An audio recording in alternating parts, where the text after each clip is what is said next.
चौथा आर्ष ब्राह्मण। चौथा आपका आता है आर्ष ब्राह्मण ग्रंथ। ठीक है, आर्ष ब्राह्मण ये 52 खंडों में विभक्त है। इसमें कितने खंड हैं? 52 खंडों में विभक्त। ठीक है, ये 52 खंडों में विभक्त है। और आर्ष से इसको क्यों कहा गया है? आर्ष का मतलब होता है सूची। ठीक है, संस्कृत में नाम से याद कीजिए, तो आर्ष का मतलब होता है सूची। तो इसमें क्या दी हुई है? ब्राह्मण ऋषियों की सूची दी गई है। ठीक है, इस कारण इसको क्या कहा जाता है? आर्ष ब्राह्मण ग्रंथ कहा जाता है। अगला 5वां आता है आपका दैवत।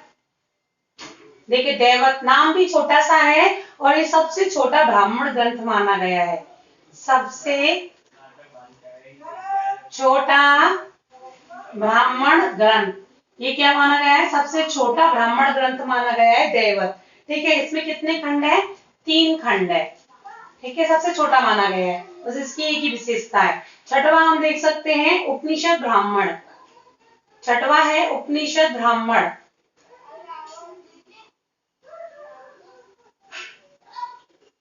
ठीक है, तो उपनिषद ब्राह्मण जो है वो 2 भागों में विभक्त है। कितने भागों में? 2 भागों में। ठीक है, 2 भागों में विभक्त है और इसमें कितने? 10 प्रपाठक हैं। 10 प्रपाठक। ठीक है, 10 प्रपाठकों में विभक्त है। और ये जो ग्रंथ 2 भागों में कैसे बटा हुआ है? एक तो है मंत्र ब्राह्मण। ठीक है, और दूसरा है छांदोग्य ब्राह्मण।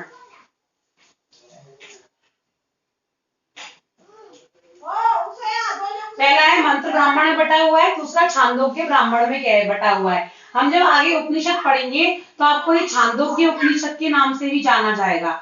छांदोग्य उपनिषद। ठीक है, यही ब्राह्मण ग्रंथ से, ये छांदोग्य ब्राह्मण है, उपनिषद ब्राह्मण के छांदोग्य ब्राह्मण के भाग से ही ये छांदोग्य उपनिषद दिया गया है। जब हम अगला टॉपिक पढ़ेंगे उपनिषद तो उसमें आपको ये पता लग जाएगा। ठीक है, तो उपनिषद ब्राह्मण 2 भागों में विभक्त है। ठीक है, इसमें 10 प्रपाठकों में विभक्त है और 2 भाग कौन कौन से? एक है मंत्र ब्राह्मण और दूसरा है छांदोग्य ब्राह्मण। तो ये आपका हुआ कौन सा? सामवेद का 6वां भाग। इसमें हम कह सकते हैं 7वां। ठीक है, तो 7वां हम चलते हैं। ये आपके ब्राह्मणों का बहुत मोस्ट टॉपिक है। एक क्वेश्चन सीधा सीधा पूछेगा निबंधात्मक, तो आपको ये इस प्रकार के आंसर कंप्लीट करना है। ठीक है, तो 7वां हम कह सकते हैं संहितोपनिषद ब्राह्मण ग्रंथ। तो आएगा संहितोपनिषद ब्राह्मण ग्रंथ। ठीक है, संहितोपनिषद ब्राह्मण ग्रंथ। इसमें 5 खंड है। इसमें कितने खंड है? 5 खंड। ठीक है, इसकी क्या विशेषता है? इसमें सायण ने, सायण, बार-बार सायण का नाम आ रहा है। ठीक है, तो इन्होंने एक भाष्य लिखा है। ठीक है, तो यहाँ पर सायण का भाष्य उपस्थित है। ठीक है, इसी के अंदर सायण ने अपने भाष्य को लिखने का प्रयास किया है, तो सायण का भाष्य उपस्थित है। इसकी यही विशेषता है, सायण का भाष्य यहाँ पर उपस्थित है। ठीक है, आगे हम कह सकते हैं अगला 8वां है जो भी है पंच ब्राह्मण। ठीक है, सायण ने तो 8 भागों में बांटा है, लेकिन हम इसके 9 भाग पढ़ेंगे। तो 8वां और देख लीजिए, वंश ब्राह्मण। ये आपका आज ब्राह्मण साहित्य जो है वो आपका कंप्लीट कर लेते हैं। ठीक है, वंश ब्राह्मण। देखिए, तो इसमें क्या हुआ है? सामवेद की जैमिनी शाखा से ये लिया गया है। ये सामवेद की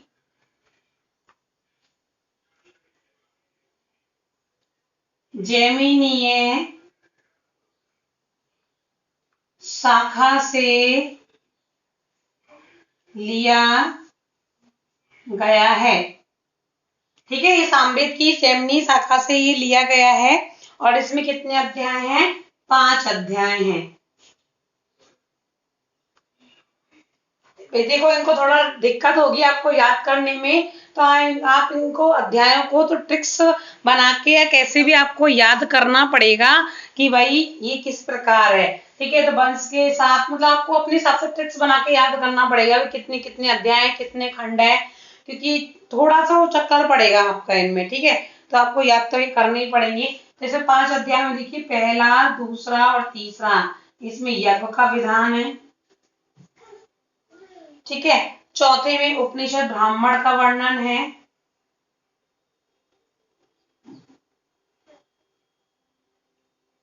और 5वां अध्याय जो है उसमें आर्ष ब्राह्मण है। अब देखो, इसमें देखो, आर्ष ब्राह्मण अभी हमने पढ़ा था, ठीक है, जिसमें ऋषियों की सूची का वर्णन है। आर्ष ब्राह्मण, तो आर्ष ब्राह्मण कौन से अध्याय में दिया हुआ है? यहाँ पर वंश ब्राह्मण के 5वें अध्याय में दिया हुआ है। और चौथे अध्याय में उपनिषद ब्राह्मण दिया हुआ है। अभी हमने 6वें नंबर पर उपनिषद ब्राह्मण पढ़ा, तो उपनिषद ब्राह्मण का भाग जो है वो किसमें दिया हुआ है? वंश ब्राह्मण में। तो ये दो ब्राह्मण ग्रंथ तो हमारे वंश ब्राह्मण में ही आ गए। तो ये इसका यहाँ इंपॉर्टेंस है, क्योंकि वंश ब्राह्मण के अंदर 2 ब्राह्मण ग्रंथों को शामिल किया गया है, उसके चौथे और 5वें अध्याय में। चौथे अध्याय में उपनिषद ब्राह्मण और 5वें अध्याय में आर्ष ब्राह्मण। ठीक है, ये हुआ आपका। एक और लास्ट इसमें शाखा आती है। सायण ने तो 8 शाखाएं मानी है ये, लेकिन हम एक 9वीं शाखा और पढ़ लेते हैं, और वो है जैमिनीय ब्राह्मण। ठीक है, 9वां जो भी इंपॉर्टेंट है, तो हम लिख सकते हैं जैमिनीय ब्राह्मण।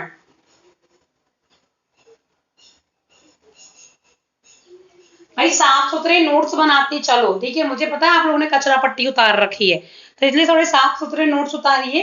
ठीक है, तो जैमिनीय ब्राह्मण, तो ये सामवेद की वही जैमिनी शाखा से लिया गया है। एक सेकंड। ठीक है, ये जो है वो आपके वंश ब्राह्मण और जैमिनी ब्राह्मण को एक साथ शामिल किया है। ये जो हम कह सकते हैं ना, ये जो जैमिनीय शाखा, एक सेकंड, ये 8 से ब्राह्मण, ये जो आपका 8वां है वंश ब्राह्मण, इसी में हम लिख सकते हैं ये जैमिनीय ब्राह्मण भी है। ये जैमिनीय ब्राह्मण, ठीक है, तो ये इस प्रकार आपके 8 ब्राह्मण हो गए हैं। ठीक है, किसके? सामवेद के, आप कह सकते हैं अथर्ववेद के।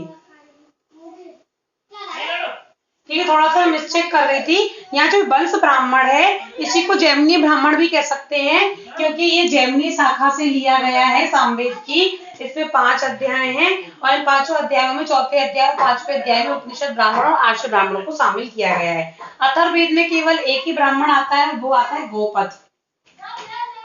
ठीक है, गोपथ ब्राह्मण। और गोपथ ब्राह्मण को जो है वो 2 भागों में बांटा है। एक है पूर्व गोपथ ब्राह्मण, ठीक है, और दूसरा आता है उत्तर गोपथ ब्राह्मण, उत्तर गोपथ ब्राह्मण ग्रंथ। ठीक है, इस प्रकार आप गोपथ को 2 भागों में इन्होंने बांट दिया। आगे देख लेते हैं इसमें, इसे गोपथ क्यों कहा गया है? क्योंकि गोपथ, इसके प्रणेता जो है वो गोपथ ऋषि हैं। इसके प्रणेता वो कौन है? गोपथ ऋषि। इसके प्रणेता कौन कहे गए हैं? गोपथ ऋषि कहे गए हैं, इसलिए 2 भागों में बट गया, पूर्व गोपथ और उत्तर गोपथ। ठीक है, यहाँ लिख दीजिए इसको, क्योंकि इसमें हम आगे डिवाइडेशन कर लेंगे। तो यहाँ लिख दीजिए प्रणेता, तो इसके प्रणेता है गोपथ ऋषि। ठीक है, अब देखिए गोपथ ब्राह्मण में जो पूर्व गोपथ है ये 5 अध्यायों में विभक्त है, और उत्तर गोपथ जो है ये 6 अध्यायों में विभक्त है। ठीक है, और ये जो 5 अध्याय हैं वो किस में विभक्त है? कंडिकाओं में, कंडिकाओं में विभक्त। ठीक है, आगे देख सकते हैं इसमें टोटल जो कुल खंड है, ठीक है, कुल मंत्र कह सकते हैं या कुल खंड कह सकते हैं, कुल खंड कह लो, मंत्र ही कह लो। ठीक है, तो कह सकते हैं इसमें टोटल 258 मंत्र हैं। ठीक है, इसकी इसकी विशेषताएं देखते हैं। पहली विशेषता, इसमें अथर्ववेद की, भाई अथर्ववेद का भाग है, अथर्ववेद का ब्राह्मण है, तो अथर्ववेद की महिमा प्रकट करेगा। तो यहाँ पर कह सकते हैं कि इस ब्राह्मण ग्रंथ में अथर्ववेद की महिमा है। ठीक है, अथर्ववेद को सर्वप्रधान वेद माना है। ठीक है। अगला कह सकते हैं कि अथर्ववेद से ही, गोपद ब्राह्मण ऐसा मानता है कि अथर्ववेद से ही तीनों वेदों की रचना हुई है, तीनों वेदों की रचना, ठीक है, हुई है। अथर्ववेद की क्या हुई? तीनों वेदों की रचना हुई अथर्ववेद से। और ठीक है, और अथर्ववेद से, इस अथर्ववेद से ओमकार शब्द की उत्पत्ति मानी जाती है, उत्पत्ति मानी जाती है, ठीक है। और संपूर्ण, और ऐसा भी हम मानते हैं कि ओमकार शब्द से ही संपूर्ण सृष्टि का क्या हुआ है? निर्माण हुआ है। तो इस प्रकार हम कह सकते हैं अथर्ववेद का गोपद ब्राह्मण, ठीक है। तो गोपद ब्राह्मण जो है दो भागों में बटा हुआ है, पूर्व गोपद, उत्तर गोपद। पूर्व गोपद 5 अध्यायों में विभक्त है, उत्तर गोपद 6 अध्यायों में। 5 अध्यायों को कंडिकाओं में विभक्त किया गया है और इसमें कुल मंत्र जो है 258 मंत्र हैं। अथर्ववेद की महिमा, अथर्ववेद की जो महिमा इसमें शामिल है, किसमें? गोपद ब्राह्मण में। और अथर्ववेद सर्वप्रधान वेद माना गया है, किसके अनुसार? गोपद ब्राह्मण के अनुसार। अथर्ववेद से ही तीनों वेदों की रचना मानी जाती है और ओमकार शब्द की उत्पत्ति भी अथर्ववेद से ही मानी जाती है, किसके अनुसार? गोपद ब्राह्मण के अनुसार। तो ये आपके ब्राह्मण साहित्य हुआ। और इसका लास्ट टॉपिक आता है आपका ब्राह्मण ग्रंथों का महत्व।